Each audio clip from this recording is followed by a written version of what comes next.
Jujur ini berdasarkan apa yang ada gue baca ya. Sosok ini ragu tubuh Dante lebam akibat dicubit Tamara Tiasmara, luka tidak muncul usai meninggal. Kasus tewasnya Dante, anak Tamara Tiasmara dan Angger Dimas masih memunculkan banyak dugaan publik. Meskipun Yuda Arfandi kekasih Tamara telah ditetapkan sebagai tersangka, salah seorang TikTokers, Esther Lubis pun turut mencurigai luka lebam di tubuh Dante yang diberitakan bekas gigitan dan cubitan ibunya, Tamara Tiasmara. Gue baru aja riset kalau misalkan di tubuhnya almarhum Dante itu ada luka lebam. Katanya, ibunya mengakui kalau dia itu mencubit dan menggigit anaknya supaya sadar, kata Esther Lubis dalam unggahan TikToknya baru-baru ini. Di mana sebelumnya, diakui Tamara Tiasmara, dirinya sempat menggigit dan mencubit tubuh Dante ketika sudah tak sadarkan diri di rumah sakit, dengan harapan bisa membangunkan anaknya. Namun, Esther Lubis mencurigai bahwa luka lebam mestinya tidak bisa muncul bila seseorang sudah meninggal.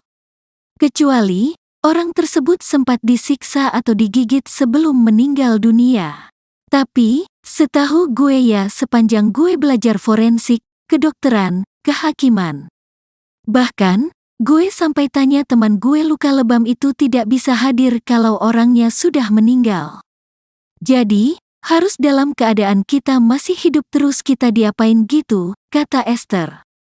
Selain itu, Esther Lubis juga masih terheran dengan alasan Tamara yang tidak berusaha mencari dan melihat CCTV di kolam renang, setelah anaknya meninggal dunia akibat tenggelam.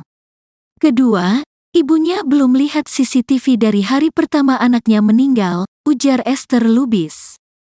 Esther Lubis beranggapan kebanyakan orang pasti akan mencari tahu penyebab seseorang meninggal dunia.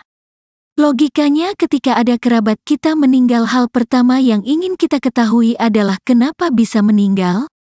Caranya cek CCTV yang bisa kita cek enggak peduli sesakit apa segala macam yang penting kita tahu, imbuh Esther Lubis. Esther Lubis juga berusaha melihat dari dua sisi, baik sisi Tamara Tiasmara maupun Yuda Arfandi yang menjadi tersangka. Dengan cara, Esther Lubis juga melihat unggahan adik Yuda Arfandi yang memperlihatkan video lawasnya ketika mengajari Dante berenang.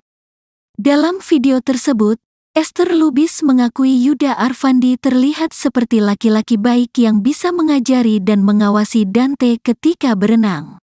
Ketika gue lihat postingan dia yang mengunggah video lama si tersangka ini ngajarin Dante berenang segala macam, dia terlihat baik, katanya.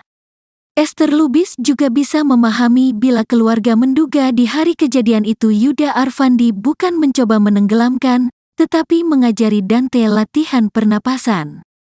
Namun, Esther Lubis menilai gelagat Yuda tetap terlihat aneh karena sempat melihat sekitar sebelum menenggelamkan Dante. Tapi masalahnya, dia itu kelihatan lihat kanan-kiri. Kalau orang melihat kanan-kiri itu biasanya memastikan ada orang yang melihat atau tidak gitu loh, ucapnya.